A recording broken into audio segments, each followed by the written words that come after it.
দক্ষিণ পূর্ব রেলের আদ্রা ডিভিশনে করোনা মহামারীর পর থেকে একাধিক ট্রেন বন্ধ হয়ে রয়েছে। বর্তমানে যেসব ট্রেন চলছে সেগুলোও প্রায়শই দেরিতে পৌঁছাচ্ছে, যার ফলে যাত্রীরা চরম অসুবিধার মুখোমুখি হচ্ছেন। তবে এবার আদ্রা ডিভিশনের রেল প্রশাসন এই সমস্ত বন্ধ ট্রেন পুনরায় চালু করার উদ্যোগ নেওয়ার আশ্বাস দিলেন।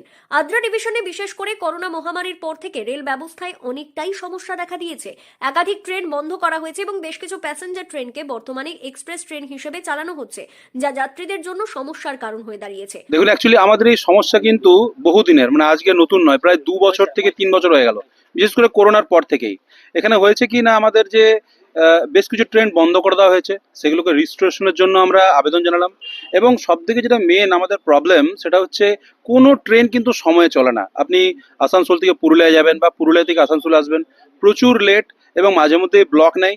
মানছে ডেভেলপমেন্ট হচ্ছে, সেই হিসেবে হয়তো তারা বলছে যে দেরি হচ্ছে, কিন্তু কতদিন, 2 বছর 3 বছর, সেই হিসেবে আমরা এর আগে অনেকবারই পিটিশন দিয়েছিলাম, ডেপুটেশন দিয়েছিলাম, কিন্তু কিছুদিন হয়তো ঠিক হচ্ছিল, আবার যেমনকার তেমন। আদ্রা ডিভিশনের সিনিয়র ডিসিএম বিকাশ কুমার জানান, যাত্রীদের অভিযোগ আমাদের কাছে এসেছে, আমরা চাই সমস্যার দ্রুত সমাধান হোক। ইতিমধ্যে এই বিষয়টি দক্ষিণ পূর্ব রেলের কাছে জানানো হয়েছে এবং পুনরায় জানানো হবে। যাত্রী পরিষেবায় রেল প্রশাসন সবসময় পাশে রয়েছে। कोविड के समय से जो ट्रेन बंद हुई है, एक आसनसोल बोकारो मेमो ट्रेन है, उसके लिए ईस्टर्न रेलवे को लिखा गया है। एक्चुअली वो ईस्टर्न रेलवे की रेक है, उसके लिए ऑलरेडी इन्फॉर्म किया गया है। फिर से दोबारा इन्फॉर्म किया जाएगा।